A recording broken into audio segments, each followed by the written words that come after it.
ఒక్కసారి కొమ్మూరి గోల్డ్ కి కాల్ చేయండి. తాకట్లో ఉన్న మీ బంగారాన్ని విడిపించి మార్కెట్ ప్రైస్ కి వాళ్ళు కొనుక్కుని మిగతా డబ్బులు మీకు ఇచ్చేస్తారు. హాయ్ నమస్తే, నేను మీ కట్టా కార్తీక్. సహజంగా ఏ మేధావైనా సరే బాధితుల పక్షాన ఉంటారు, నిందితుల పక్షాన ఉండరు. కానీ నిన్న మాజీ ఎంపీ మేధావిగా చెప్పబడేటువంటి ఉండవెల్లి అరుణ్ కుమార్ మీడియా ముందుకు వచ్చారు.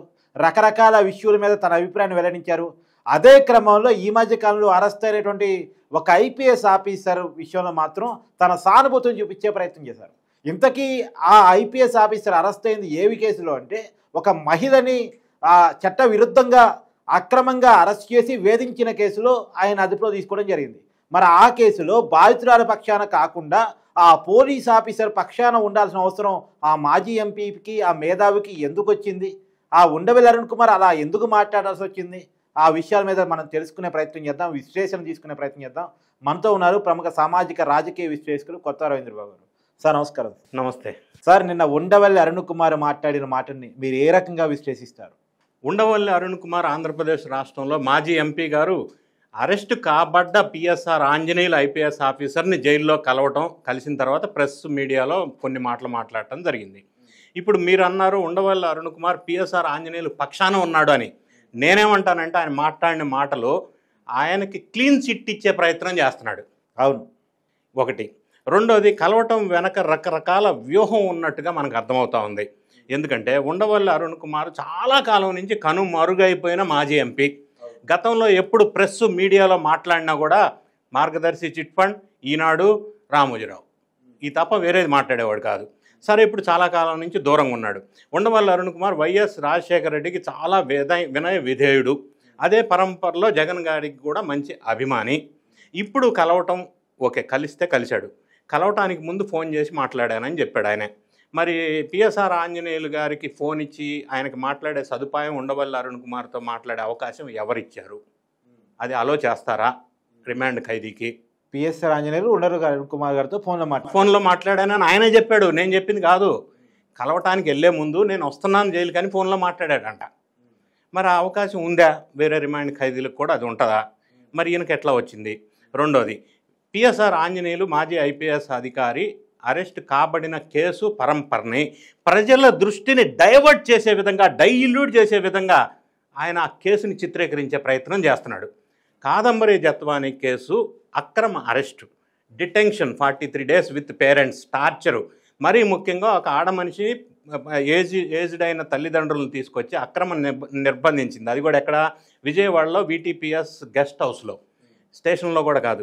43 రోజులు మహిళని చూడకుండా కూడా, శానిటరీ ప్యాడ్స్ కూడా అందించకుండా హింసించిన పిఎస్ఆర్ ఆంజనేయుల్ని ఈయన సమర్థించడం ఎంతవరకు కరెక్టు? అంటే ప్రజల్ని డైవర్షన్ చేసి ఆయన సమర్థించి క్లీన్ చిట్ ఇవ్వడానికి ఈయనెవరు? రెండోది, ఆయన మీద పెట్టిన సెక్షన్స్ కరెక్ట్ కాదని ఏదో కొద్ది చూసి చదివి చెప్పాడు. సెక్షన్స్ కరెక్ట్ కాదా అని చెప్పడానికి ఆయన ఎవరు, మీరెవరు? కోర్టు డిసైడ్ చేస్తుంది కరెక్టా కాదా అని. ఆయన రిమాండ్ పంపించేటప్పుడు ఆ సెక్షన్స్ అని కోర్టు చూసుంటుందిగా. అది కదా డిసైడ్ చేయాల్సింది ఎవరెక్కడ? అవును, ఈయన కాదు కదా. మూడో అంశం, ఉండవల్లి అరుణ్ కుమార్ ఎందుకు కలవాల్సి వచ్చిందంటే మంచి ఫ్రెండ్ అని చెప్పాడు. ఫ్రెండ్, ఫ్యామిలీ రిలేషన్ అంతవరకు ఓకే.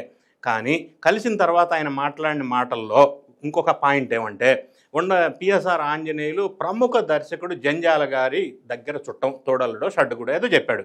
ఎవరు? పిఎస్ఆర్ ఆంజనేయులు. ఎస్, జంజాల గారు ప్రముఖ దర్శకులు అప్పట్లో. అవును. ఈ ప్రస్తావన తీసుకురావటం వల్ల బ్రాహ్మణ కమ్యూనిటీని జైల్లో పెట్టారు అని కుల మత విద్వేషాలు రెచ్చగొట్టడం అని నాకు అనిపించింది. అది అవసరం లేదు ఎవరికి చుట్టం, అది ప్రస్తావించాల్సిన అవసరం ఏంటి? అంటే ఇండైరెక్ట్గా ఇంజెక్షన్ చేస్తున్నాడు ఆంధ్ర రాష్ట్ర ప్రజలకి. అంటే సార్ విషయం ఏంటంటే, ఈ కేసులో ఈయన అమాయకుడు, నోట్లో ఏలు పెట్టుకొని చూసేవాడు తప్ప ఏమీ తెలియదు, ఒక అమ్మాయిని అదుపులో తీసుకోవటం ఏం చేయలేదు, ఇలాంటివి చెప్పి ఏమైనా బాగుండేది. కానీ పలానాలో చుట్టం, పలానాలో పట్టడం, ఇవన్నీ ఎందుకు? కుల విద్వేషాలు రెచ్చగొట్టడం కోసం. ఎందుకు ఈ మాట అంటున్నానంటే, గడిచిన కొన్ని రోజులుగా మనం సీక్వెన్స్ ఎగ్జాంపుల్ 1, పాస్టర్ ప్రవీణ్ హత్య కేసులో కుల మత విద్వేషాలను రెచ్చగొట్టే ప్రయత్నం చేశారా లేదా? హత్య అని రోడ్డు యాక్సిడెంట్ని పట్టుకొని అది కుల విద్వేషాలు రెచ్చగొట్టడం అంటే అది. రెండోది, గోవులు ఎక్కడో చనిపోయిన ఫోటోలు తీసుకొచ్చి తిరుమలకు సంబంధించిన గోవులు చనిపోయి అని మత విద్వేషాలను రెచ్చగొట్టే ప్రయత్నం చేశారా లేదా? మూడోది, గోదావరి జిల్లాలో అంబేద్కర్ విగ్రహానికి చెప్పులు దండేశారు, ఎన్డీఏ గవర్నమెంట్లో అంబేద్కర్ అవమానపరిచారు, బీసీలను ఎస్సీలను అవమానపరిచారని గోల చేశాడు ఒక వైఎస్ఆర్ కాంగ్రెస్ పార్టీ నాయకుడు.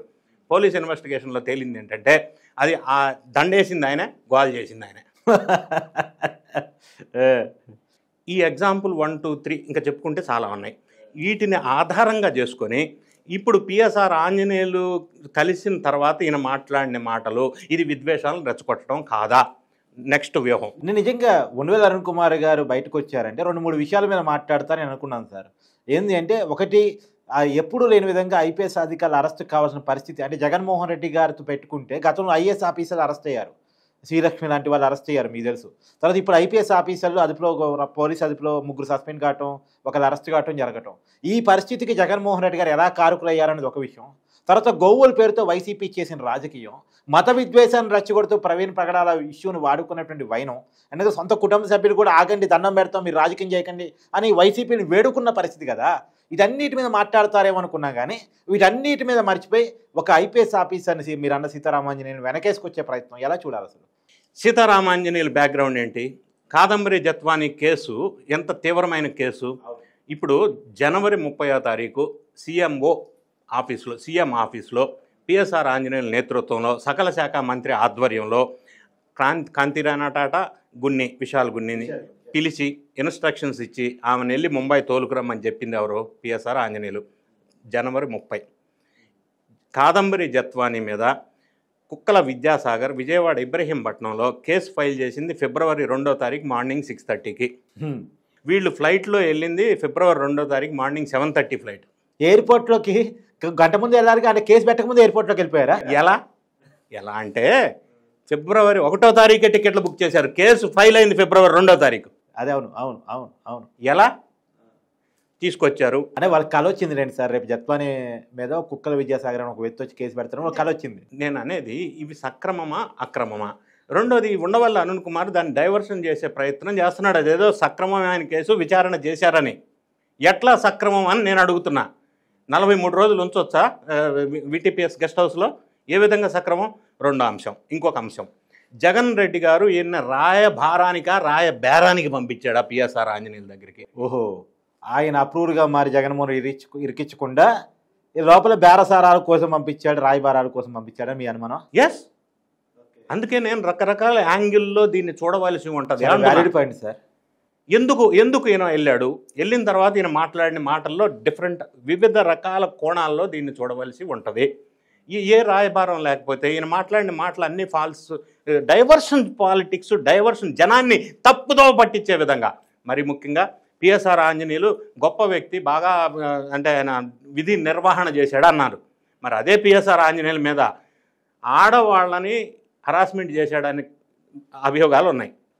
ఎగ్జాంపుల్, విజయవాడలో లేడీ డాక్టర్ని ఒక ఆమెని అభియోగం ఉంది. కర్నూలు ఎస్పీగా పనిచేపినాడు సంధ్య అనే ఒక ఆమె మీద అభియోగాలు ఉంది. ఈయన 15 ఆగస్టు స్వాతంత్ర దినోత్సవం రోజు మందు పార్టీ చేశాడని ఒక అభియోగం ఉంది. ఈయన బిహేవియర్కి కోర్టులో, హైకోర్టు ఆఫ్ ఆంధ్రప్రదేశ్లో ఫుల్ డే నుంచోబెట్టి పనిష్మెంట్ ఇచ్చిన కేసులు ఉన్నాయి.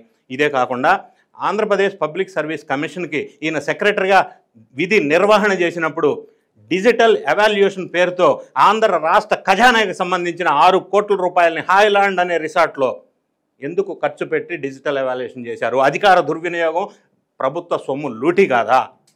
ఇన్ని కేసులు పరంపర ఆయన మీద ఉన్నప్పుడు, ఇన్ని అలిగేషన్స్, అభియోగాలు ఉన్నప్పుడు, ఈరోజు ఉండవల్లి అరుణ్ కుమార్ పబ్లిక్ని, ప్రజల్ని డైవర్షన్ చేసే విధంగా, రెచ్చగొట్టే విధంగా, అంటే వివిధ రకాల కోణాల్లో ఈయన మాట్లాడుతున్నాడు. అది జగన్ రెడ్డి గారి వ్యూహంలో పావులో ఈయన ఒక పావు అయ్యాడా ఆయన ఆడిన స్కెచ్లో అనేది కూడా నాకు అనుమానంగా ఉంది.